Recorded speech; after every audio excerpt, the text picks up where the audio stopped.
दोस्तों, अभी मैं ये चाहता हूँ कि आप सब लोग मुझे धुंधीराम जी के बारे में कुछ बातें बताएँ। आप सब लोग का उनके साथ क्या एक्सपीरियंस रहा है?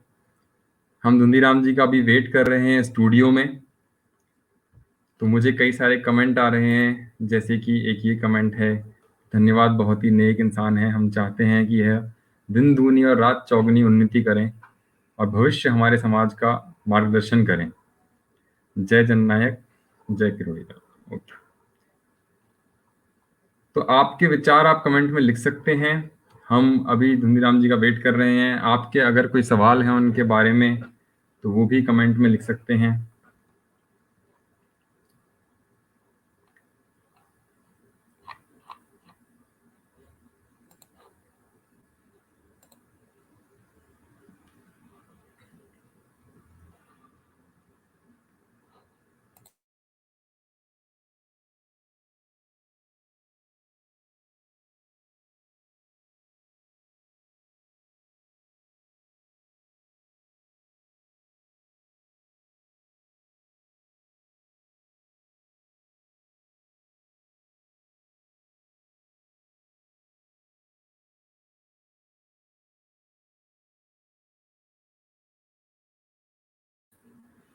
धुंधीराम जी अभी दिए गए लिंक पर जॉइन कर रहे हैं थोड़ी देर में, तो हम उनका भी इंतज़ार कर रहे हैं।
ठीक है, ला रहा हूँ मैं, है ना? ओके।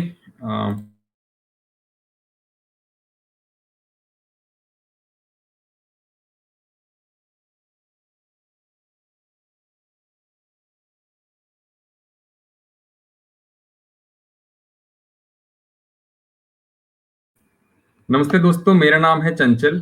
मैंने एक ये नॉट फॉर प्रॉफिट वेंचर शुरू किया है। इसका नाम है नियो वोटर। इसका मूल उद्देश्य है कि आप जो भी आपके लीडर हैं, नेता हैं, उन सब के बारे में और अधिक गहराई से जानें। वो आपके लिए क्या काम कर रहे हैं, उन्होंने पास्ट में क्या काम किया है, इन सब के बारे में आप और डिटेल में समझें। तो इसी कड़ी में पहला कदम उठाते हुए मैं आज हूँ समाज सेवक धुंधीराम जी के साथ, जो कि दलपुरा से समाज सेवक हैं। तो मैं धुंधीराम जी को अपने लाइव स्ट्रीम में ला रहा हूँ। नमस्ते धुंधीराम जी, कैसे हैं आप? नमस्ते, कैसे हैं आप? आवाज नहीं आ रही।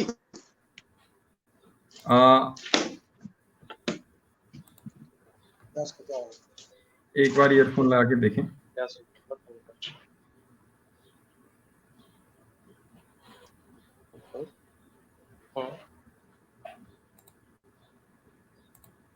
अब आ रही है आवाज आपको?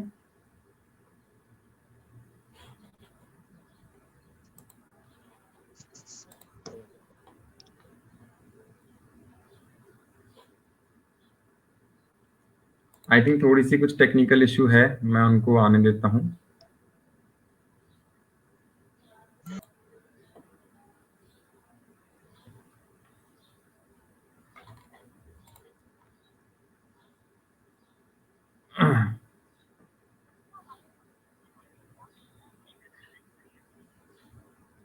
हाँ, आवाज नहीं आ रही क्या?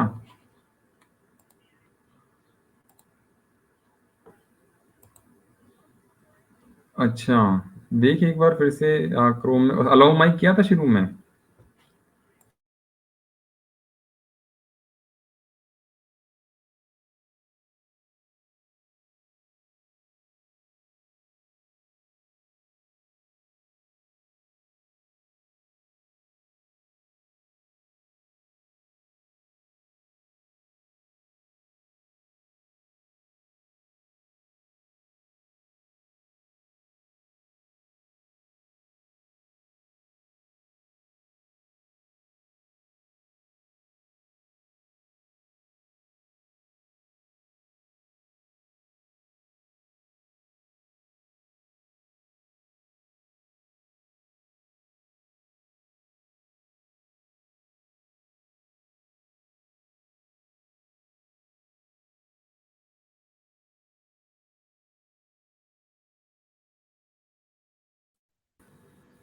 Can you here?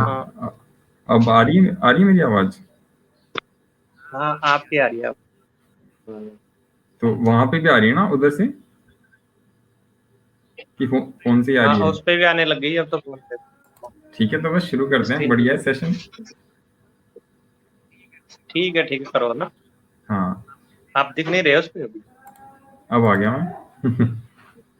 ठीक है, मैं उनको लाता हूँ सामने लग जाए आपको। हम्म। हेलो इंदिराम जी, कैसे हैं? हाँ ठीक है, एकदम बढ़िया, फर्स्ट क्लास। सही है। और आज कैसा चल रहा है कोरोना के टाइम में? कोरोना के टाइम में हम सभी लोग और हमारे ग्रामवासी और हम हमारी पंचायतवासी, हमारे सभी क्षेत्रवासी बिल्कुल सरकार की गाइडलाइन का पालन कर रहे हैं। और हम हमारे अपने सभी अपने अपने स्थानों पर सुरक्षित है, स्वस्थ है बिल्कुल। और एक दूसरे की हम मदद कर रहे हैं। इस कोरोना महामारी, वैश्विक जो महामारी है, इससे कैसे लड़ा जाए, हम उसी की रोकथाम में पूरी तरह से सभी ग्रामवासियों के साथ में मिल करके और हम इस लड़ाई को लड़ रहे हैं अच्छी तरह से। तो अभी तक हमारे यहाँ, विशेषकर हमारे करौली जिले में, तो अभी तक एक भी पॉजिटिव केसेस नहीं है और बिल्कुल सुरक्षित है। और किसी भी तरह की कोई दिक्कत नहीं है, जो है वो पूरे देश के साथ है और हम सुरक्षित अपनी जगह पर यथावत।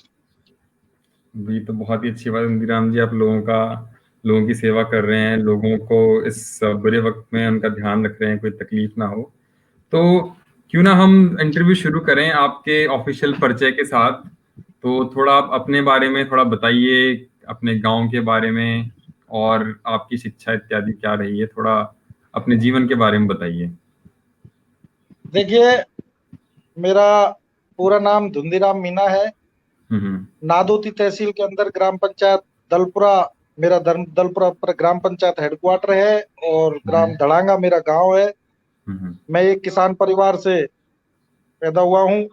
एक गरीब घर से अपनी जो पढ़ाई शिक्षा है मैंने स्टार्ट की थी। हमारे ग्राम पंचायत दलपुरा हेडक्वार्टर पर राजकीय उच्च प्राथमिक विद्यालय थी, उसमें मैं पढ़ता था। उसके बाद में मैं हिंडौन पढ़ने गया। हिंडौन के बाद में मैंने कक्षा 10 से और MA M.Com तक मैं दौसा रहा हूँ और आज तक भी मैं दौसा हूँ। और आज मेरा जो कर्म भूमि है मेरी, जिसे कि मैं मानता हूँ कि मेरी दौसा है, मैं वहीं से मेरी शुरुआत हुई है। और आज आपके आशीर्वाद से, जनता के आशीर्वाद से और क्षेत्र के लोगों के प्यार और विश्वास से आज मेरी धर्मपत्नी संगीता मीना, जो कि ग्राम पंचायत दलपुरा से सरपंच है। और इस समय हम हमारी जितनी भी कोशिशें हैं हम उसको ग्राम की सेवा में और पंचायत वासियों की सेवा में लगाए हुए हैं पूरी तरह से। और इस समय हम ग्राम पंचायत हेडक्वार्टर पर एक प्रतिनिधि के रूप में मैं ग्राम पंचायत के लोगों की सेवा कर रहा हूँ। और मैं दौसा PG कॉलेज से, हाँ, मैं दौसा PG कॉलेज में एक बार छात्र संघ का चुनाव भी लड़ा था 2010 के अंतर्गत, जब मैं 32 वोटों से वो चुनाव हार गया था। लेकिन मैंने कभी हिम्मत नहीं हारी और मैं कंटिन्यू उसी सिस्टम में लगा रहा। और आज आपके आशीर्वाद से तीसरी बार में भी मुझे ये सरपंची के पद पर जो है मुझे आज यहाँ पे ये मुकाम हासिल हुआ है। और यही मेरी जो शिक्षा है और मेरे जो परिवार की पृष्ठभूमि है वो आपको बता दी मैंने कि मैं एक गरीब परिवार से हूँ। मेरे पिताजी एक कृषक है। तो जी सर। धुंधीराम जी, मैं भी अपना परिचय देता हूँ। तो मेरा नाम है चंचल। मैं एक साइंस एंड इंजीनियरिंग का छात्र रहा हुआ हूँ। मैं IIT दिल्ली से ग्रेजुएशन किया था और उसके बाद मैंने MBA इत्यादि की, कई कंपनियों में काम किया, US वगैरह रह के आया। और मैंने अभी नियो वोटर ऑर्गेनाइजेशन शुरू किया है। तो इसका मूल उद्देश्य है कि जो अपने ग्रामीण स्तर पर जो लोग हैं, जो लीडर्स हैं, जो समाज सेवक हैं, वो जो काम कर रहे हैं, उनके काम को और उभार के लोगों के सामने रखना, ताकि लोग उनके बारे में जानें और फिर इन्हीं लोगों की मदद से लोगों को ये पता हो कि उनके गांव में शिक्षा का क्या स्टेटस है, वो कैसे इम्प्रूव हो सकती है, स्वास्थ्य चिकित्सा का क्या स्टेटस है, वो कैसे इम्प्रूव हो सकती है।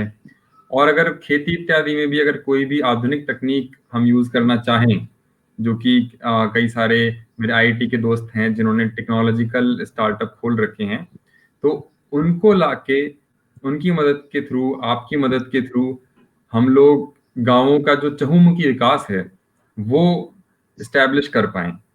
तो ये जो है, ये नियो वोटर की जो है मुख्य भूमिका है। और इसका नाम नियो वोटर इसलिए भी है क्योंकि कहीं ना कहीं हम चाहते हैं कि जो लोगों का वोटिंग बिहेवियर है वो काम की तरफ ज्यादा ध्यान दें, कि उनका रुझान जो है वो काम की तरफ हो, कि एक्चुअल काम किसने किया है।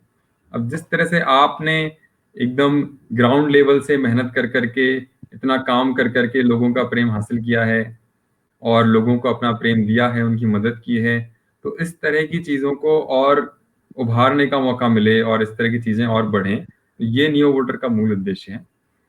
तो ये इंटरव्यू शुरू करता हूं मैं, जैसा कि आपने अपने बारे में जो विवरण दिया, तो इस बार के पंचायती इलेक्शन की क्या पृष्ठभूमि रही, वो कैसे हुआ और आपने कैसे उसमें भागीदारी, अपनी जो आपकी धर्मपत्नी है उनको उसमें भागीदारी आपने दिलवाई, और उसके पीछे क्या आपका उद्देश्य रहा, मूल रूप से कैसा एक्सपीरियंस देखिए, रहा? ऐसा कुछ नहीं था, मेरा एक ड्रीम था ये कि मुझे एक बार किसी भी कंडीशन में सरपंच बनना है।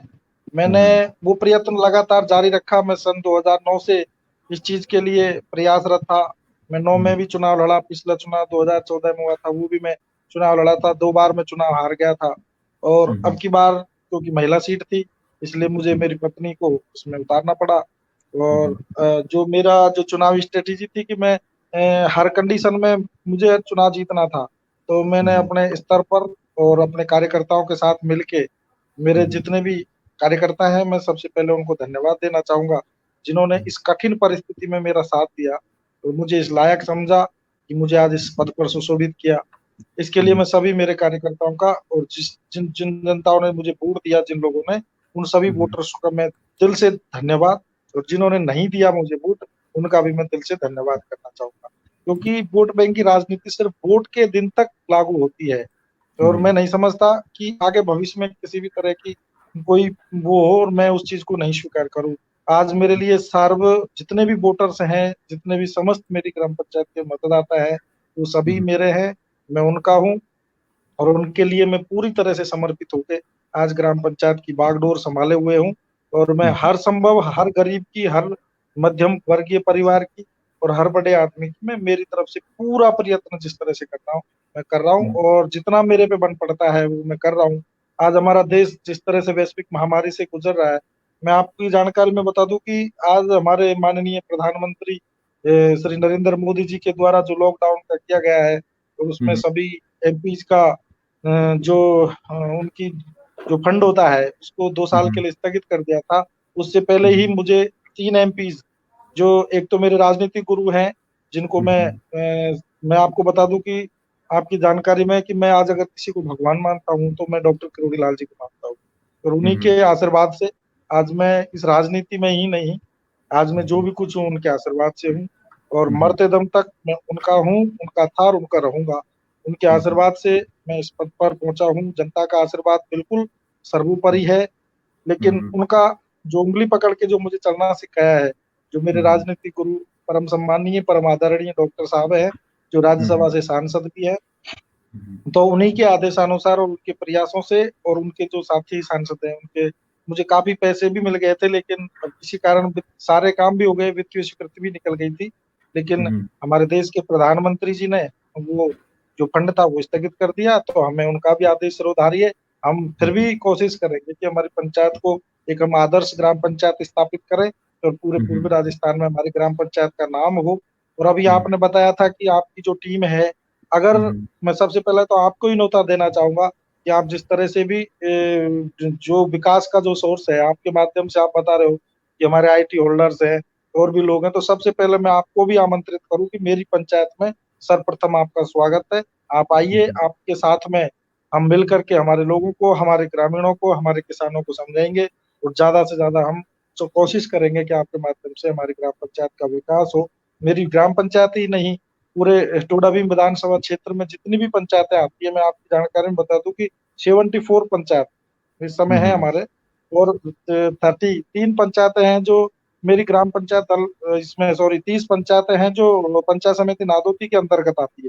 तो मैं आपको श्योर करना चाहता हूँ कि 30 जो ग्राम पंचायतें हैं, उनके समस्त सरपंच साहिबानों से मैं बात करूंगा, और आपकी टीम आप लाइए, मैं पूरी तरह से आपके साथ हूँ, विकास के साथ हूँ, और जहाँ भी जिस तरह से भी आगे भी कार्य होगा, और जिस तरह से भी आगे भी बड़े किसी राजनेता से बात करनी पड़े, हम करेंगे।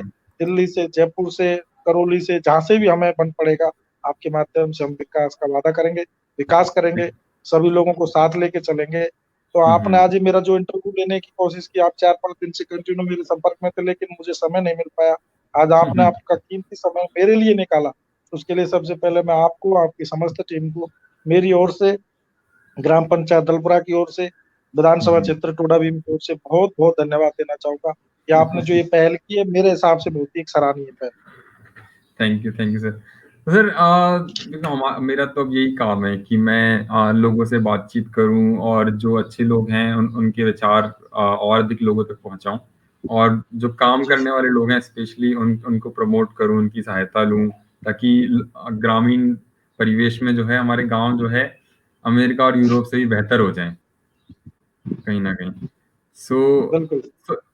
एक कमेंट एक मुझे आई है, इसमें लिखा है कि आपका मतलब इतना कोई स्ट्रॉन्ग बैकग्राउंड नहीं रहा, लाइक मॉनेटरीली या पॉलिटिकली, लेकिन आप बहुत ही एक हम्बल जो है व्यवहार वाले, एक विनम्र व्यवहार वाले इंसान हैं, और इस तरह की लोगों की मुझे कमेंट आई है। तो आपको क्या लगता है कि लोगों का इतना प्रेम जो है आपके प्रति कैसे है? देखिए, मित्र, मैं जब 2009 में 2009 में जब मैं पहली बार, मेरे क्योंकि शुरू से ही जब मैं राजनेताओं को देखता था तो मेरे अंदर एक जुनून पैदा था कि मुझे भी कुछ करना है, राजनीति में आगे जाना है, मुझे कुछ करके दिखाना है एक दिन। और आज भी मेरे अंदर वही एक जोश और जुनून है कि मुझे हर कंडीशन में आगे बढ़ना है। तो अभी भैया ने किसी ने भी पूछा है, मैं उनको जवाब देना चाहता हूँ मेरी ओर से कि मेरा बैकग्राउंड बिल्कुल कमजोर था। मैं आपकी जानकारी में बता दूं कि 2007 में मैं यूनाइटेड इंडिया इंश्योरेंस में एक सर्वेयर का काम करता था, जिसमें कि मुझे 2000 रुपए मिलते थे। और मैं दौसा पीजी कॉलेज में उस समय बीए फाइनल का स्टूडेंट था। 2007 में मेरी बीए हुई थी। लेकिन मेरे कुछ दोस्तों ने, जो कि मेरे अति प्रिय थे और उन्होंने इस कॉलेज के साथी थे, उन्होंने मेरे से विनम्र निवेदन किया और मेरा कि भैया आपको कुछ नहीं, आपको छात्र संघ में आपको कॉलेज का चुनाव लड़ना है। व्यवहार की बात मैं बता दूं कि मेरा शुरू से ही विनम्र व्यवहार रहा है। आज तक मेरे जीवन में मेरी किसी भी व्यक्ति से कहीं भी किसी भी तरह से कोई लड़ाई झगड़ा, कभी किसी तरह की मैं बेमनस्यता नहीं रखता। जो भी मुझे कोई गाली देते हैं मैं उनको भी भाई साहब कह के संबोधित करता हूँ। ये मेरी एक शुरू से एक सोच और एक इस तरह का रहा है, क्योंकि जीवन एक बार मिलता है और जीवन में मैंने यही सीखा है कि आप सामने वाला चाहे आपके 2 थप्पड़ मारे तो आप 1 थप्पड़ और उसको आगे करो। और मैं एक बहुत ही अग्रेसिव लीडर के साथ में काम करता हूँ। हमारे परम आदरणीय डॉक्टर साहब, मैंने अभी बताया, और उन्होंने मुझे दौसा जिले का एक कार्यभार भी दे रखा है। करौली जिले को भी मैं उनकी तरफ से देखता हूँ और मैं उनका प्रवक्ता भी हूँ। तो ये मेरे लिए ज़रूरी हो गया है, क्योंकि मैं जिस पद पे हूँ, पद मेरे पास कुछ नहीं है, लेकिन एक छोटे से कार्यकर्ता के नाते मेरी ये ज़िम्मेदारी बनती है कि मैं जो भी मेरे सामने आए, जो भी मुझे मिले, मैं उनसे विनम्रता से बातें करूँ, विनम्रता स्वीकार करके और उनका आदर सम्मान करूँ। यही मुझे सिखाया है मेरे गुरुजी डॉक्टर किरोड़ीलाल जी ने। उन्होंने ये कहा कि धैर्य रखो, जीवन में एक दिन निश्चित रूप से आपको सफलता मिलेगी। और मैं उन्हीं के आशीर्वाद से और आज सारी जो भी चीज़ें हैं, मैं उन्हीं से सीख करके इस चीज़ पे, जब से मैंने अपने आप को सँभाला है, अपना होश सँभाला है, क्योंकि मैं 2010 में छात्र संघ चुनाव लड़ा था पीजी कॉलेज दौसा से, तो मैं वो 32 वो वोटों से हार गया एक्सपीरियंस था। कैसा था आपका, छात्र संघ चुनाव लड़ने इत्यादि का? वो कॉलेज वाले दिन वो किस तरह के थे आपके? देखिए, मैं आपकी जानकारी में बता दूँ कि मैं उस समय एनएसयूआई से छात्र संघ प्रेसिडेंट का चुनाव लड़ा था। तो वो एक स्टूडेंट लाइफ थी और वो एक इस तरह से आज भी जब मैं उनको याद करता हूँ पिछले पलों को, तो मुझे बहुत खुशी होती है कि जब मेरे पास कुछ भी नहीं था, 1 रुपया भी नहीं था, मैं गाड़ियों में भी उधार माँग-माँग करके डीज़ल भरवाता था लोगों से। और आज तक भी मैं आपको झूठ नहीं बोल रहा, आज तक भी सच बता रहा हूँ कि मैंने मेरे दोस्तों का मैं हमेशा शुक्रगुज़ार रहूँगा कि मेरी उस गरीबी में भी उन लोगों ने मेरा साथ दिया। जो मेरे अपनी जेब से, अपने घरवालों की जेब से घी बेच-बेच करके और मुझे गाड़ियों का किराया दिया करते थे। हम रूम का किराया दिया करते थे, मिल बाँट करके हमारी फीसें जमा कराया करते थे और बड़ी मुश्किल से हमने हमारा वो जीवन निकाला है। और ऐसा कुछ नहीं, हम आज भी जब भी मिलते हैं, हम उसी तरह से मिलते हैं सारे दोस्त, और वो सारी चीज़ों को हम लेकर के एक साथ हम हमेशा रहे। आज भी हम उसी तरह से रहते हैं, जब भी मिलते हैं, जहाँ भी मिलते हैं। हमें ये पता नहीं कि आज मैं सरपंच हूँ या कोई और कुछ पे है।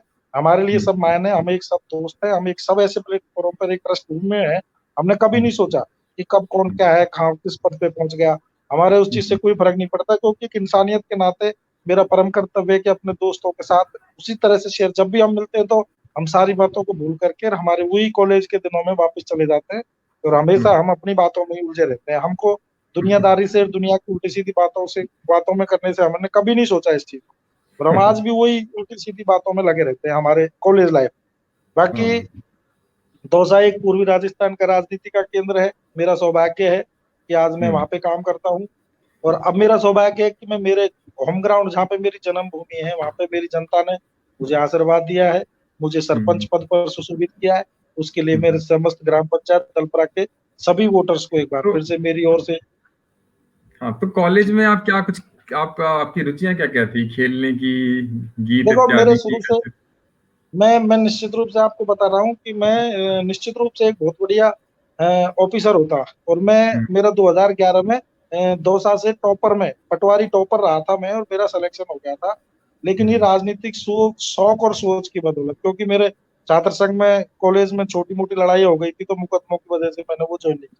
और रुचियाँ मेरी शुरू से क्रिकेट खेलने की रही है। मैं हमेशा मेरे गाँव में भी मेरे साथियों के साथ भी हम 5-5, 10-10 किलोमीटर पैदल जाया करते थे दूसरे गाँव में टूर्नामेंट खेलने के लिए। और हमेशा मैं मेरे साथियों को गाड़ियों में भर-भर के और आपस में किराया हुआ करके हम हमेशा क्रिकेट का मैं बहुत बेहतरीन शौकीन रहा हूँ, जिसको बोलता हूँ। एक मैं बहुत अच्छा कमेंट्री भी किया करता था क्रिकेट की। और मैं पूरे 2 साल करौली जिले में जहाँ भी टूर्नामेंट होते थे, मैंने कभी एक भी टूर्नामेंट नहीं छोड़ा। मैं हमेशा चाहे कोई टीम में मुझे सेलेक्ट करे ना करे, लेकिन मुझे वहां जाना जरूरी होता था और मैं जाता था। और हमेशा ये क्रिकेट मेरी सबसे बेहद पसंदीदा क्रिकेट खिलाड़ी था। अच्छा, तो अभी भी कोई टूर्नामेंट वगैरह में जाते हैं आप खेलने क्रिकेट? जी हाँ, क्रिकेट नहीं खेलता, लेकिन उद्घाटन करने का सौभाग्य मुझे जरूर प्राप्त है। मैं करौली और दौसा जिले में जहाँ भी मुझे मेरे दोस्त, मेरे भाई और मेरे युवा साथी बुलाते हैं, मैं हमेशा जाता हूँ। और क्रिकेट, एक दिन मुझे क्रिकेट खेलने जाया करता था मैं।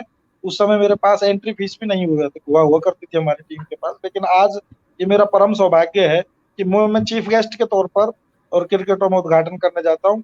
तो इससे बड़ी मेरे लिए और खुशी की बात कोई हो नहीं सकती। Nice, very nice.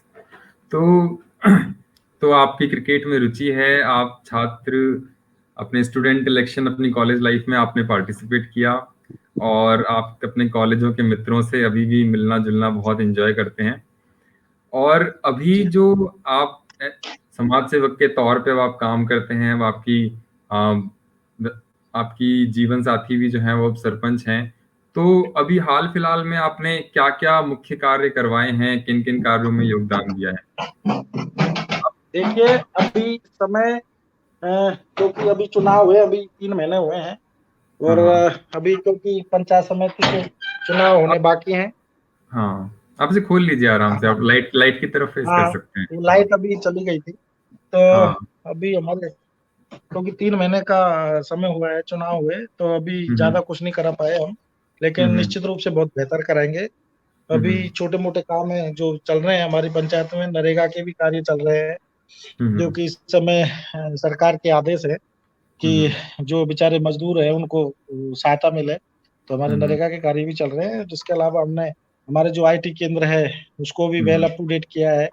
हमारा हम्म, एक प्राचीन जो कुंड था, जो हमारे हम्म, गांव की एक पहचान थी, उसको भी हमने वापिस 15 से 20 साल हो गए उसको खाली हुए, और अब दोबारा हमने उसको स्टार्ट किया है। क्योंकि 15 साल के बाद में जब कोई नई चीज हमें मिलती है तो हमें बहुत खुशी होती है। आज हमारे हम्म, क्षेत्र के सारे लोग उसमें नहाने के लिए आते हैं। इससे हम्म, बड़ी और कोई गर्व की बात मेरे लिए हो नहीं सकती कि मुझे सौभाग्य मिला है। हमारे पूर्वज जो कि हमारे सम्मानीय श्री मेवाराम जी, जिनके कर कमलों के द्वारा वो आधारशिला रखी गई थी, वो हम्म, पहले लगभग 40 वर्ष पूर्व उसको बनवाया गया था। लेकिन हम्म, दुर्भाग्य के कारण वो 15-20 साल से खाली था। हमने बड़ी हम्म, मशक्कत के बाद में उसको पानी से भरा है। और आज हम्म, आपके आशीर्वाद से कि पूरी तरह से वो कुंड चालू है, और हमारे युवा साथी उसमें खूब नहाते हैं। और डेली के जो पहले जो चहलकदमी होती थी, वो वापस एक बार फिर से हमने करने का प्रयास किया है। भाई, तो बड़ी अच्छी बात है। कुंड वगैरह है नहाने के लिए, तालाब भी है क्या आपके गांव में? हाँ बिल्कुल, तालाब भी है। लेकिन आजकल हमारे क्या, जो मार क्षेत्र बोलते हैं हमारे करौली जिले में, तो हम्म, तालाब के अंदर हमारे यहाँ पे कुंडे खोद दिए गए हैं। जिसमें कि हम्म, पानी बरसात के दिनों में वो खेत का पानी कुंडे के अंदर चला जाता है, और फिर उससे हम सिंचाई करते हैं, जिसमें गेहूं हम्म, और सरसों की सिंचाई की जाती है। तो अब वो तालाब, जितने बड़े तालाब है, लेकिन इतने बड़े नहीं है कि जिसमें हम जा करके और नहा सकें। लेकिन हमारा बालाजी महाराज का बहुत ही महत्वपूर्ण और बहुत बड़ा स्थान है हमारे हम्म, दलपुरा के अंदर। तो हम्म। उसी का वो जो प्राचीन कुंड है वो पहाड़ की तलहटी में है। अच्छा, तो हमारे वही सबसे बड़ी चीज है। तो ये तो बहुत ही खूबसूरत जगह होगी, पहाड़ की तलहटी में कुंड है, लोगों को बड़ा मजा आता होगा। बिल्कुल बिल्कुल, कभी आप आइए, आपको हम दिखाएंगे। और मैं सभी को आमंत्रित भी करूंगा। लेकिन सभी जो मेरे फेसबुक मित्र मेरा इस इंटरव्यू को देख रहे हैं, उन सभी से भी मैं निवेदन करूंगा कि अभी तो नहीं, लेकिन जब भी ये महामारी खत्म हो हमारे देश में साथ में जो हो रहा है, उसके बाद हम्म, में आप हमारे गांव में जरूर पधारें। और एक बार हमारी इस प्राकृतिक जो छटा है, हमारे यहाँ पर प्राकृतिक सौंदर्य है ग्राम हम्म, पंचायत दलपरा हेडक्वार्टर पर, उसको हम्म, निहारने के लिए जरूर पधारें। मैं सभी को इस चीज के लिए निमंत्रित करता हूँ। ओके। तो अब जैसे मेरा कुछ चीजों के बारे में आपसे मैं पूछना चाहूंगा कि जैसे शिक्षा के क्षेत्र में अभी क्या दलपरा में क्या स्टेटस है, क्या हो रहा है, स्कूल्स का क्या स्टेटस है, पढ़ने लिखने का शौक देखिए युवाओं में, युवतियों में? देखिए हमारे जो ग्राम पंचायत दलपरा है, मुख्यालय की मैं बात करूँ तो हम्म, हमारे लगभग 170 के समथिंग हमारे यहाँ गवर्नमेंट सर्वेंट हैं। वो जो हम्म, सभी के सभी इसी स्कूल से निकले गए, राजकीय उच्च माध्यमिक सीनियर सेकेंडरी यहाँ पे स्कूल है। और संस्कृत स्कूल भी यहाँ पे है। महिला हमारे जो कस्तूरबा गांधी छात्रावास भी यहाँ पे है, आंगनवाड़ी केंद्र भी यहाँ पे है, हमारे कृषि भवन भी यहाँ पे है, पशुपालन केंद्र भी यहाँ पे है। तो मैं समझता हूँ कि इससे बेहतरीन जगह इस जिले के अंदर कहीं भी नहीं होगी जिस तरह की हमारे ग्राम पंचायत दलपरा में है। और अभी एक और जानकारी मैं आपको बता दूं कि हमने ग्राम पंचायत की तरफ से निःशुल्क सारे युवाओं के लिए हमने एक बहुत ही बेहतरीन लाइब्रेरी का भी आगाज कर दिया है, और जिसमें सारी सुविधाओं से हमने निःशुल्क सभी के लिए, वो ग्राम पंचायत नहीं आसपास की पंचायतों के कोई भी युवा उसमें पढ़ना चाहे तो उसको उनका भी उसमें स्वागत है। तो हमारी तरफ से हम बहुत बेहतरीन प्रयास करेंगे। और हमारे, मैं बता दूं आपको कि फाइनेंस मिनिस्ट्री में भी हमारे मेरे दोस्त, मेरे जो आईएएस हैं और आरएएस, हमारे गांव के अंदर 5-7 लोग आरएएस है, आईपीएस है और आरपीएस है। तो वो सारे जितने भी पढ़े हैं ज्यादातर हमारे इसी स्कूल से निकल के गए। तो हमारे शिक्षा का क्षेत्र बहुत बेहतरीन है और आने वाले दिनों में हम बहुत ही बेहतरीन करने का प्रयास करें, क्योंकि जब हमें मौका मिला है तो मैं अभी 26 जनवरी को जो हमारा वो हुआ था स्वतंत्र दिवस पे भी हमने घोषणा की थी कि जब भी नया सत्र होगा मैं खुद घर घर जाऊंगा, अलग जगाएंगे हम लोगों को, और हमें हमारी चाहेंगे कि हमारे स्कूल में ज्यादा से ज्यादा नए प्रवेश हों, जिससे कि हमारे गांव का और स्कूल का वातावरण सुदृढ़ हो और जिससे कि हमारे गांव का नाम रोशन। तो आपके लाइब्रेरी में अभी वाईफाई लगा हुआ है या अभी ये ऑफलाइन है? देखो, वाईफाई अभी वो क्या हमने स्टार्ट ही किया था, तब तक ये काम, जैसे ही अभी देखो एसी हमने उसमें लगाया है, लगाया नहीं, रखा हुआ है, लेकिन वो कोई क्योंकि लगाने वाला आ नहीं सका वहां से दौसा से, और यहाँ आसपास में कोई लगाने वाला है नहीं, तो वाईफाई, इन्वर्टर और जो सारी कुर्सी टेबल है, 80 लोगों के बैठने की उसमें व्यवस्था है, और उसमें सीसीटीवी कैमरे हैं। तो सारी चीजों की हमने व्यवस्था की है गांव के अंदर। तो ये बहुत ही एक एक सपना सा होता है लोगों को जब गांव के अंदर युवा देखते हैं इस चीज को, कि कितना अच्छा सारी सुविधाओं से युक्त उनको सारी चीजें गांव के अंदर मिलेगी। तो लाइब्रेरी एकदम जितनी बेहतर हो सकती है उतनी बेहतर, एक मतलब कॉलेज की जितनी अच्छी लाइब्रेरी है कहीं ना कहीं वो। बिल्कुल। तो और तो महिलाओं की शिक्षाओं के लिए मतलब अभी क्या क्या कमी है और फ्यूचर में क्या क्या विजन है? और दूसरा एक क्वेश्चन भी है कमेंट्स में कि वुमेन एम्पावरमेंट के लिए, महिला सशक्तिकरण के लिए आप क्या क्या कार्य कर रहे हैं, क्या क्या हो रहा है और इस दिशा में क्या विजन है? देखिए, महिला सशक्तिकरण के लिए तो हम अभी तक तो ऐसा कुछ नहीं है। हम तो हमारे यहाँ पे गांव के अंदर एक कस्तूरबा गांधी हॉस्टल है जो छात्राओं का है, हमने महिलाओं के लिए ही लाइब्रेरी का किया है। इसके अलावा हमने खेल मैदान और विकसित कर रहे हैं। हम ज्यादा से ज्यादा चाहेंगे कि हमारे यहाँ की महिलाएं पूरे स्टेट लेवल पे, हमारे डिस्ट्रिक्ट लेवल पे हमारे गांव का और हमारे ग्राम पंचायत का नाम रोशन करें। तो उनके लिए भी हम बहुत बेहतरीन व्यवस्था करने का प्रयास कर रहे हैं, जिसमें कि सभी तरह के खेलों में उनका हम आगे बढ़ाएंगे, और पढ़ाई के क्षेत्र में, कंप्यूटर शिक्षा में हम उनको आगे से आगे जितना भी मेरे से प्रयत्न हो पाएगा ग्राम पंचायत की तरफ से, मैं बहुत बेहतरीन प्रयास करने का प्रयास करूँ। तो ठीक है, अब एक और सवाल है। अब मैं एक्चुअली आई थिंक मैं मोस्टली ऑडियंस क्वेश्चन ही लेता हूँ। ये क्वेश्चन है कि क्या नवचयनित सरपंचों को सरकार द्वारा योजनाओं की जानकारी के लिए कोई प्रशिक्षण दिया जाता है? क्या ग्रामीण विकास योजनाओं की जानकारी सरपंचों को मिलती है और आप कैसे उसको आम जन तक पहुंचाते हो? देखिए, और प्रैक्टिकल बताइएगा जो हुआ है अभी रिसेंटली के लोगों को कितनी, क्योंकि मैंने कई लोगों से बात की है, लोग जानते। देखिए, हेलो। हाँ जी, हाँ जी। हाँ, देखिए चंचल जी, अभी मैं बता दूं इसके लिए कि अभी तक 3 महीने के अंदर 2 प्रशिक्षण हुए हैं, जो कि खाना पूर्ति के लिए होते हैं। कभी भी नव चयनित सरपंचों को ढंग से प्रशिक्षित नहीं किया जाता।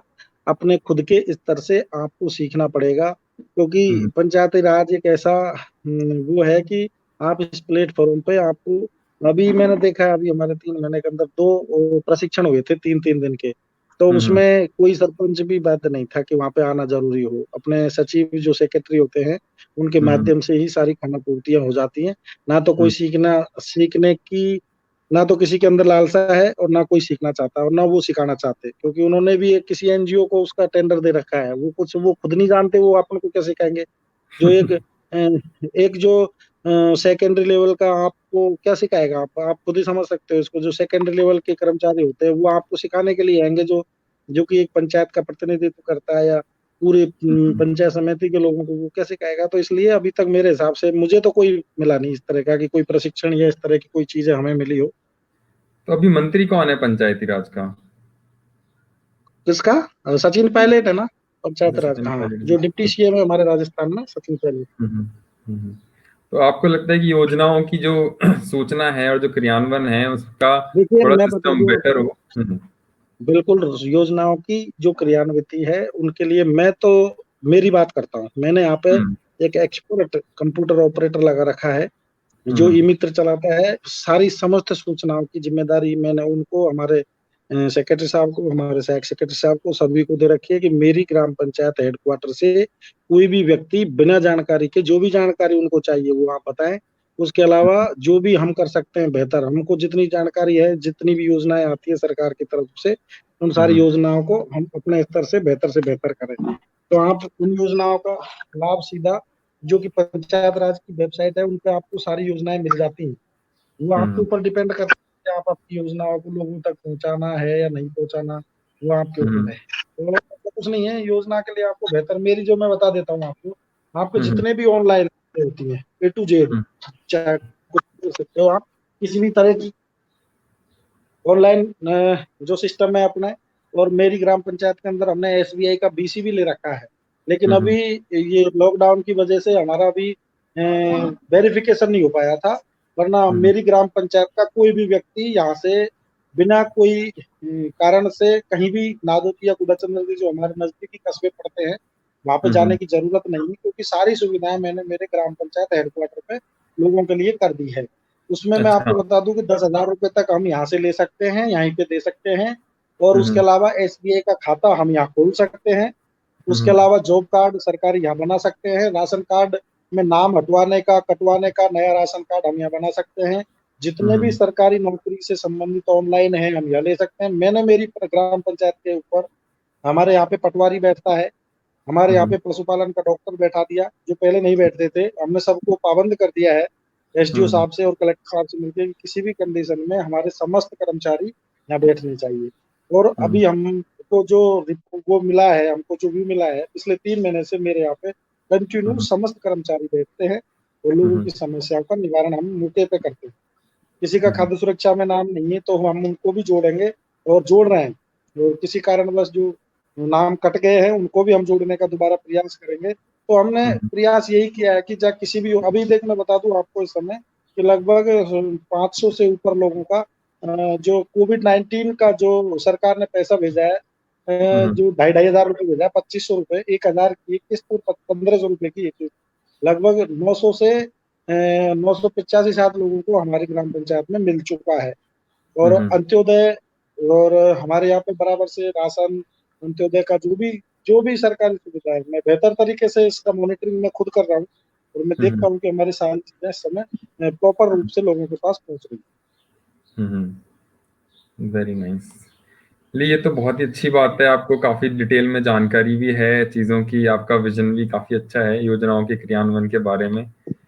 और और हमारे पास और एक सवाल है कि खेती के केस में जो टेक्नोलॉजी का इस्तेमाल है, स्पेशली जिन लोगों के पास जमीन कम है, जिनके पास बड़ी जमीन है वो तो चलो कुछ कुछ कर लेते हैं, उनका काम चल जाता है। जिनके पास छोटी जमीन है उनके लिए अभी खेती के लिए क्या क्या योजनाएं हैं? और दूसरा ये कि है। देखिए जो मैं बता दूं, मैं बता देता हूँ, मैं समझ गया। हम्म, अभी हम्म, जिनके पास में 4 बीघा से कम की जमीन है उनके हम्म, लिए राज्य सरकार ने एक योजना दी है, कैटल शेड योजना, जिसको हम्म, बोलते हैं। उसमें 3.5 से और 4.5 लाख रुपए तक का किसानों को अनुदान मिलता है, पूरा पैसा हम्म, मिलता है।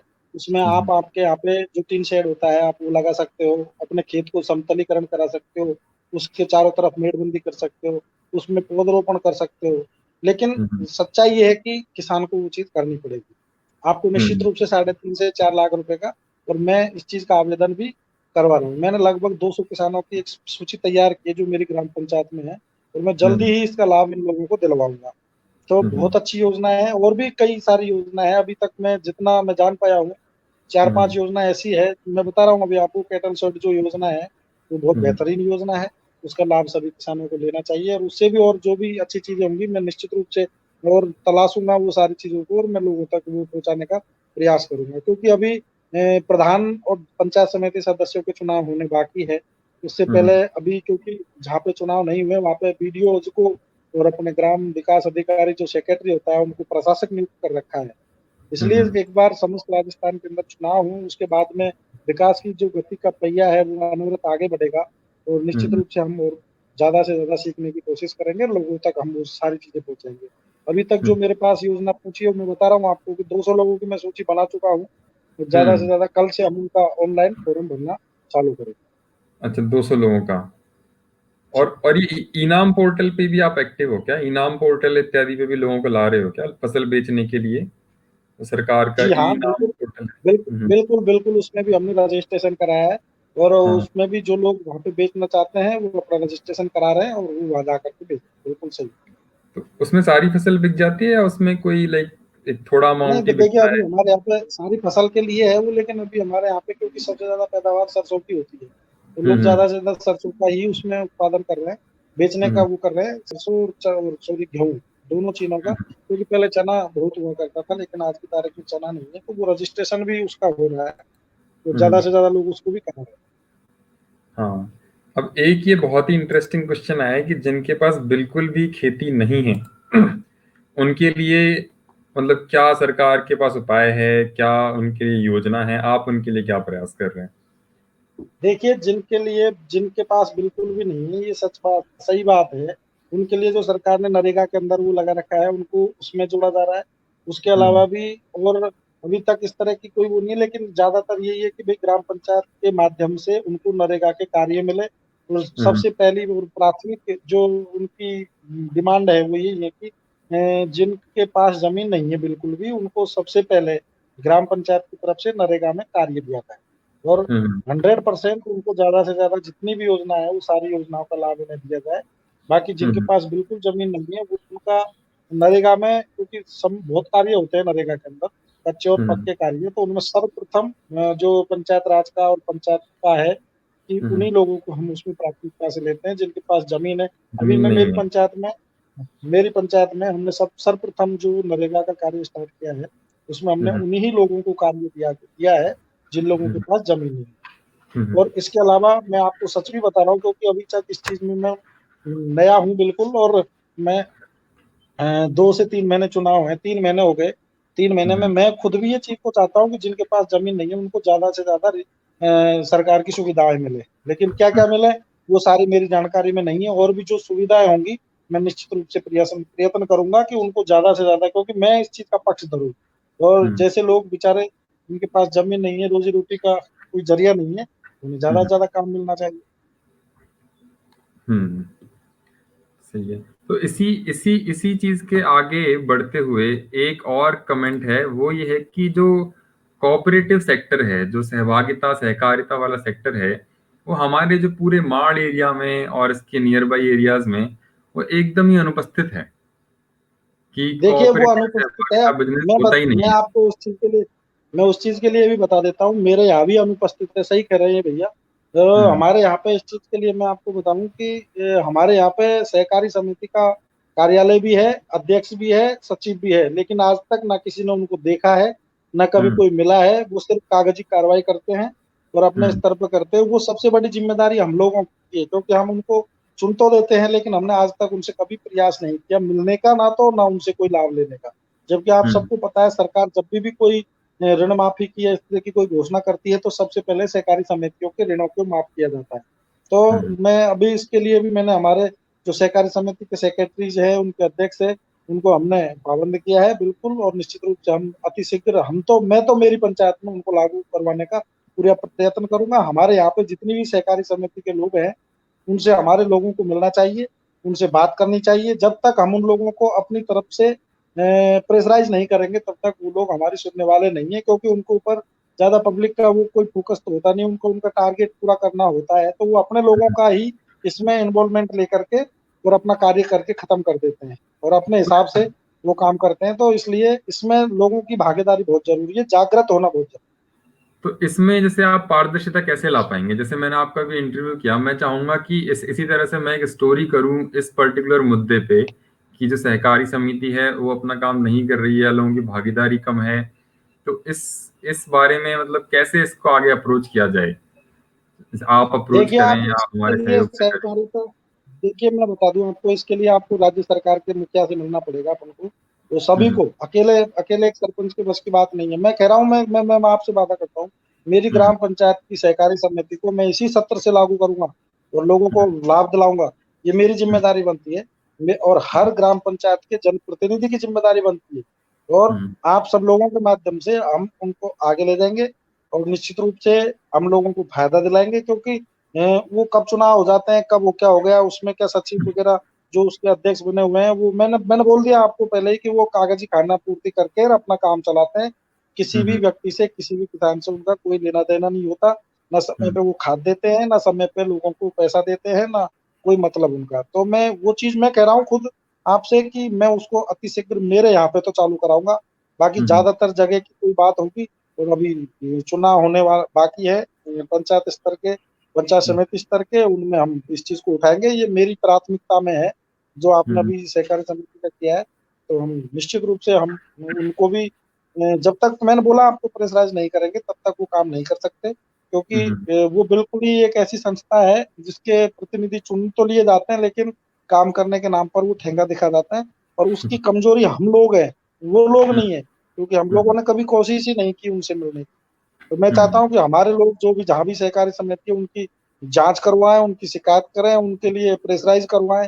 निश्चित रूप से वापस वही डर्रे पे चालू होगी।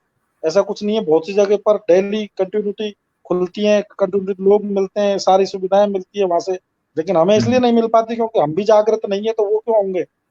जब आम पब्लिक जब तक जागृत नहीं होगी तो वो जागृत नहीं हो सकते। लेकिन मैं मेरी पंचायत की तरफ से मेरे ग्राम पंचायत वासियों को इसी सत्र से सारी सुविधाओं का लाभ उनसे दिला के दूंगा।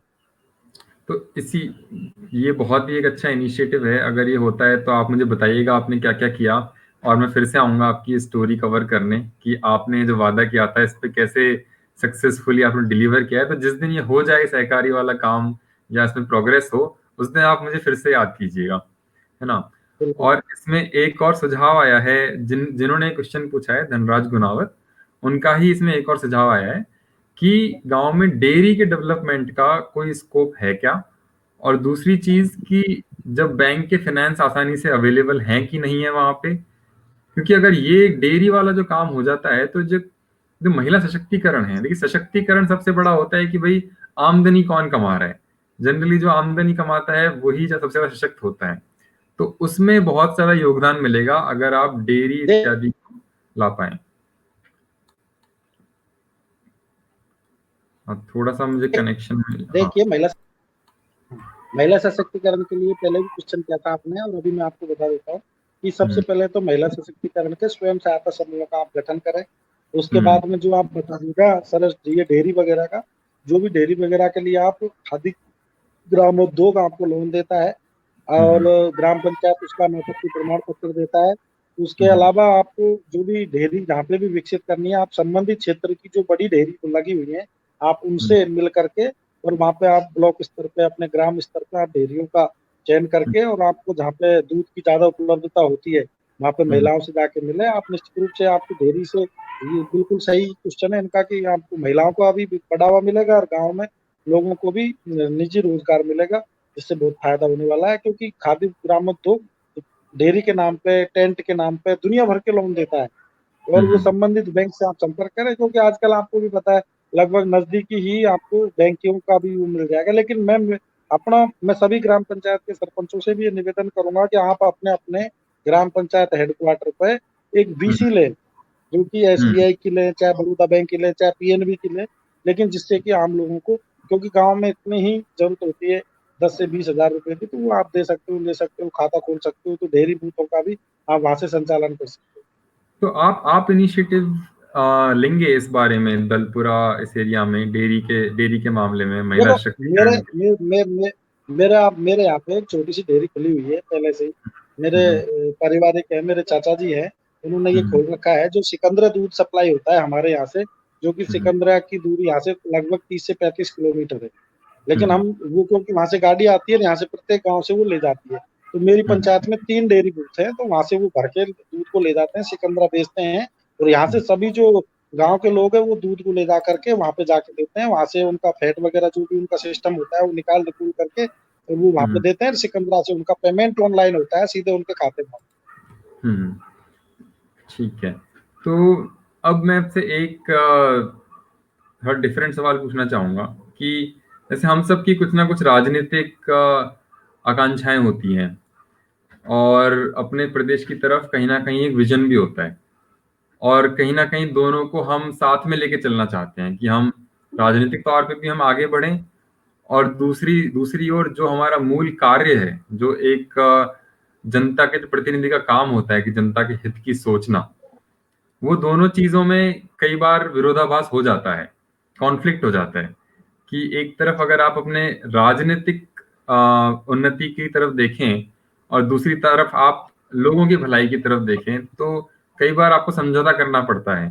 तो अगर आपके साथ ऐसा होता है कि आपको अपना खुद का राजनीतिक करियर आपका क्वेश्चन में पड़ रहा हो लेकिन लोगों के भले के लिए वो एक्शंस बहुत अच्छे हों, चाहे आपको किसी से मतलब आप किसी से अलाइन ना रह पाओ उसके कारण, तो आप कौन सी चीज चुनोगे और उसके पीछे आपका कारण क्या होगा? देखिए, मैं क्योंकि इतना बड़ा राजनेता तो हूँ नहीं, मैं एक छोटा-सा कार्यकर्ता हूँ और एक छोटे से पद पे हूँ। लेकिन जहाँ पे राजनीति की और अपने क्षेत्र की जनता की बात आती है, तो मैं सबसे पहले अपनी जनता को चुनूँगा, बिना कुछ सोचे हुए। क्योंकि मैं एक ऐसे राजनेता के साथ रहता हूँ, जो ना कभी पार्टी की परवाह करता है और ना कभी किसी सिस्टम की परवाह करता है। वो अपने आप में एक सिस्टम है और मैं परम सम्माननीय डॉक्टर किरोड़ीलाल जी के पद चिन्हों पे चलने का प्रयत्न कर रहा हूँ। मैं चौबीसों घंटे जनता के हित की सोचता हूँ, जनता के लिए काम करूँगा, मैं काम करता रहूँगा। रही बात राजनीति की, मैं ना कभी राजनीति करता हूँ, ना कभी करने की कोशिश करता हूँ। मैं सिर्फ़ और सिर्फ़ जनता की भलाई के लिए, जहाँ भी जिस तरह का भी कार्य हो, जनता के लिए आधी रात पर, जैसे हमारे गुरुजी परम सम्माननीय डॉक्टर साहब लगे हुए हैं, उसी तरह से हम भी लगे हुए हैं। जितना हम पे बन पड़ता है हम करते हैं। और रही बात राजनीति की, और आज मैं जिस पद पे हूँ, मुझे ना उस पद की परवाह है, मुझे सिर्फ परवाह है अपनी जनता की। जहाँ भी जनता को ज़रूरत होगी मेरी जिस चीज़ की, उसी दिन मैं ये पद-वदों की कोई परवाह नहीं करता। जैसे कि मैंने बताया अभी आपको कि मेरे परम आदरणीय गुरुजी वो जहाँ परवाह नहीं करते, तो हम भी परवाह नहीं करते। हमें सिर्फ जनता की फ़िक्र है, जनता के साथ है। और मैं इस आपके इस ऐप के माध्यम से, नियो वोटर्स के माध्यम से मैं आप सभी से एक बार फिर अपील करूँगा इस चीज़ के लिए कि मैं जिस दिन भी गलत पाया जाता हूँ इस ग्राम पंचायत के स्तर पर, आप मेरी जाँच करवाइए और निश्चित रूप से मुझे सज़ा दीजिए। और मैं 100% प्योर सिक्योरिटी में काम करने का प्रयत्न करूँगा। और जिस दिन भी मुझे लगेगा कि मैं इस काम करने में असमर्थ हूँ, तो मैं बिल्कुल इसको छोड़ के और अपने काम में लग जाऊँगा। बाकी मेरे कोई शौक नहीं है कि मैं राजनीति करूँ, लोगों के लिए काम करूँ, यही मेरी सबसे बड़ी सोच है। और मैं बस पब्लिक की सेवा करना ही मेरा परम ध्येय समझता हूँ।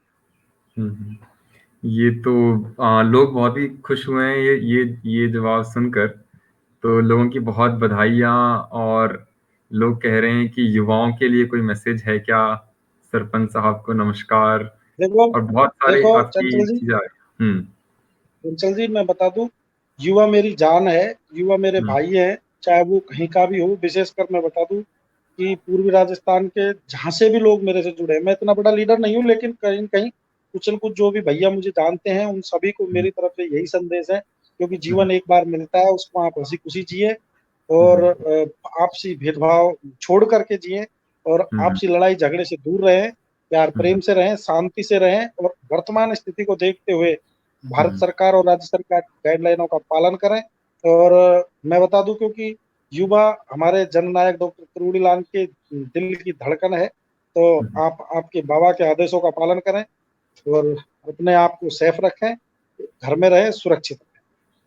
ठीक है, तो अब बस एक आखिरी सवाल ले रहा हूँ मैं ऑडियंस से, कमेंट में से। ये काफ़ी इम्पोर्टेंट सवाल है, जो मेरा भी जो पर्सनल पॉइंट ऑफ व्यू है, रिसर्च पॉइंट ऑफ व्यू, उसमें आई थिंक ये काफ़ी इम्पोर्टेंट सवाल है। ये है कि ग्राम सभा के संचालन में नियमितता आए, इसके लिए आप क्या करेंगे और सभी ग्रामवासियों को इसमें भागीदारी कैसे मिलेगी? तो मैंने गांवों में एक्चुअली मैं गया हूँ, सरपंचों से इंटरव्यू किए हैं, लोगों से पूछा है। तो जो एक हर महीने ग्राम सभा होनी होती है, राइट? तो उस ग्राम सभा वो ना तो कहीं हो रही है अगर हो भी रही है तो ऐसा कुछ नहीं हो रहा है कि वो रिकॉर्ड करके सबको भेजी जाए कि ये डिसीजन लिया गया है, तो वो मंथ ऑन देखिए, मंथ। हाँ। मैं बताऊँ आपको, मेरी ग्राम पंचायत के अंदर 11 वार्ड पंचायत, यानी हम्म 11 वार्ड हैं, और मैं हम्म हर महीने की 5 और 20 तारीख को ग्राम सभा का हम अभी तक हमने जो भी है मैं बता, अभी लॉकडाउन के कारण हम नहीं कर पाए हैं अभी इस समय। हम्म बाकी अभी हम्म तक हमने 4 जो ग्राम सभा की है, वो निश्चित हम्म रूप से कंटिन्यू की है। और मैं हम्म आपको आश्वस्त करना चाहता हूँ कि हर महीने मेरी दोनों ग्राम सभा हर कंडीशन में होगी। और हम्म मैं जहाँ तक प्रयत्न रहता है, मैं सब लोगों को बुलाता हूँ, और आप मेरे 11 मेंबरों के मैं आपको मोबाइल नंबर भी सेंड कर सकता हूँ, आप उनसे पूछ सकते हो कि मैंने उनको पूरी तरह से बाध्य कर रखा है कि आप आपके ग्राम क्षेत्र में जाइए, आपके हम्म लोगों से मिलिए, और आप किसी भी कंडीशन में किसी भी तरह के काम के लिए मुझे आप लिख के दें, मैं हम्म निश्चित रूप से पूरा प्रयत्न करूंगा काम कराने का। और हम अभी तक जो कर पाए हैं, हम ज्यादा से ज्यादा हमारे जितने भी आपने बताया कि जो ज्यादातर जो बड़े खेत वाले हैं, उनके सबके पानी की व्यवस्था है। बाकी हमारे जो गरीब लोग हैं बेचारे, एससी की बस्ती के लोग हैं और भी अन्य लोग हैं, हम सबको जो हमें इन दिनों में करा पा रहे हैं, हम सबसे बेहतर और पहली जो हमारी व्यवस्था है वो पानी की है। हमने हम्म ज्यादा से ज्यादा पानी के लिए टैंकरों की सप्लाई हमारे यहाँ पे चल रही है, कंटिन्यू चल रही है। किसी भी हम्म गांव में किसी भी तरह के पानी की कोई कमी नहीं है। और आप जो बता रहे हो ग्राम सभा बेहतर के लिए, क्योंकि हम्म एक साल के अंदर 2 ग्राम सभाएं जो होती हैं वो बड़ी होती है, वो राज्य सरकार के आदेशानुसार होती है। हम्म। तो वो तो ग्राम सभा इसी जब भी होगी, हाँ, तो सुनो, इसी वो इसी ग्राम बात। सभा हाँ जब जी। भी, जी सर हाँ बोलिए। हाँ जी, हाँ जी, नहीं, वो ग्राम सभा जब भी होगी। हाँ, ग्राम सभा जब भी होगी, हम हाँ समस्त ग्राम पंचायत के लोगों को उसमें माइक लगा के अनाउंस करेंगे, टेंट लगाएंगे और लोगों को बुलाएंगे, और उसमें सबकी वाह। भागीदारी हम जानेंगे और सभी से हम मिलेंगे। हाँ हाँ, और वेरी नाइस। ज्यादा से तो ज्यादा मैं तो मेरी ग्राम पंचायत में इसी का प्रयत्न करूंगा। हम्म। तो अभी इस पे हाँ, आप लाइट में आ जाइए आराम से।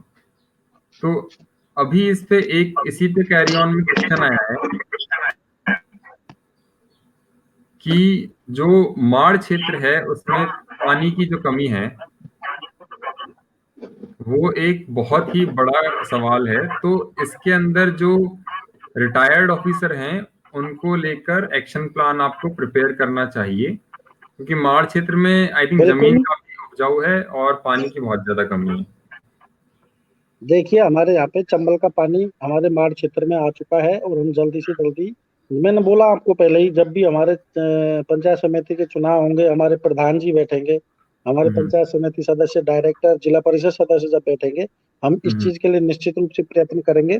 सारे लोगों हम्म को साथ में लेके प्रयत्न करेंगे, जिससे कि हमारे माड़ क्षेत्र में चंबल का पानी आए और हम लोगों को सरसब्ज कर सके, जिससे कि, क्योंकि हमारी जमीन सबसे ज्यादा उपजाऊ है पूरे राजस्थान के अंदर। अगर हम्म हमारे निश्चित यहाँ पे पानी आता है तो निश्चित रूप से हम बहुत कुछ कर सकते हैं। हमारे यहाँ हम्म पे बहुत ही ज्यादा लोग, क्योंकि हमारे खेती पर निर्भर है, हम्म तो वो सारी चीजें पानी से ही उपजाऊ हो पाएंगी। लेकिन अब हम्म सच्चाई यही है कि हमारे यहाँ पर पानी लाने के लिए हमें आगे हम्म आने पड़ेगा सभी लोगों को, और उसमें साथ हम्म, में काम करना पड़ेगा। ठीक है।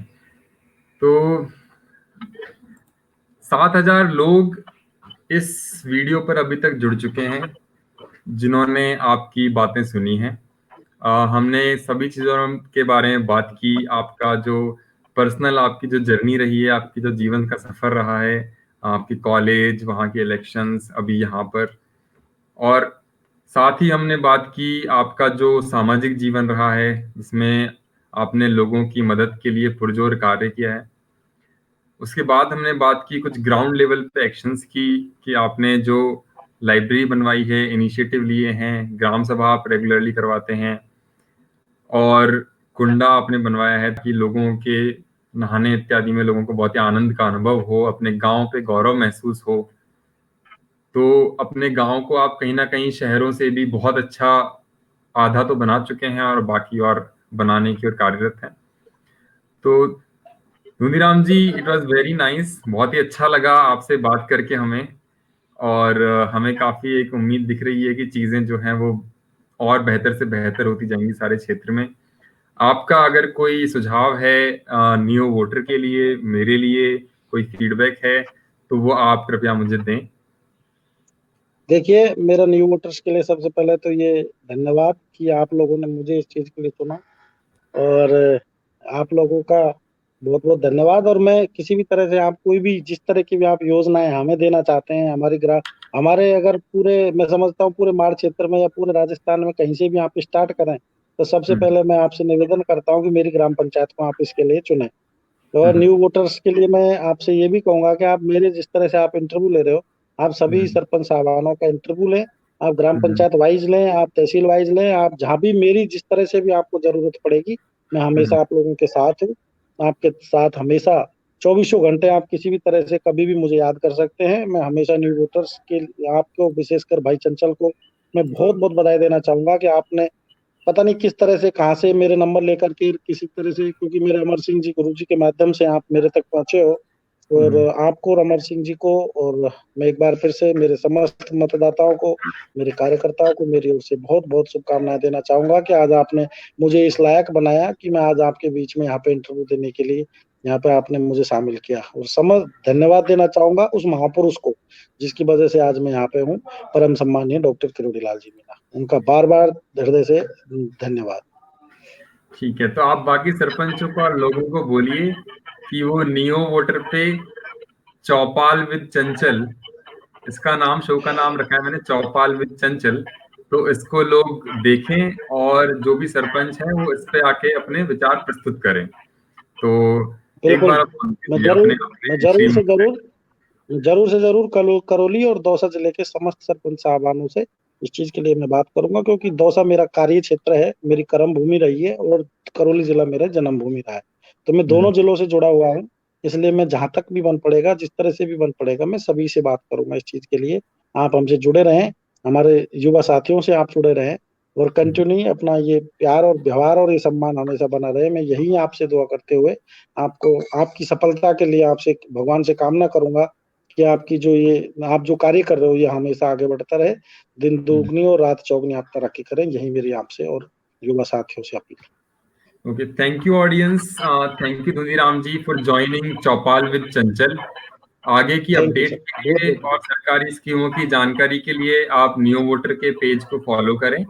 और अगर आपको गांव के विकास में कोई भी मदद चाहिए, कोई भी आपको इंटरव्यू करवाना है इस तरह का, तो कृपया facebook.com/neovoter पर आएं। ओके, नमस्ते धुंधीराम जी, राम थैंक राम। यू, बहुत बहुत धन्यवाद।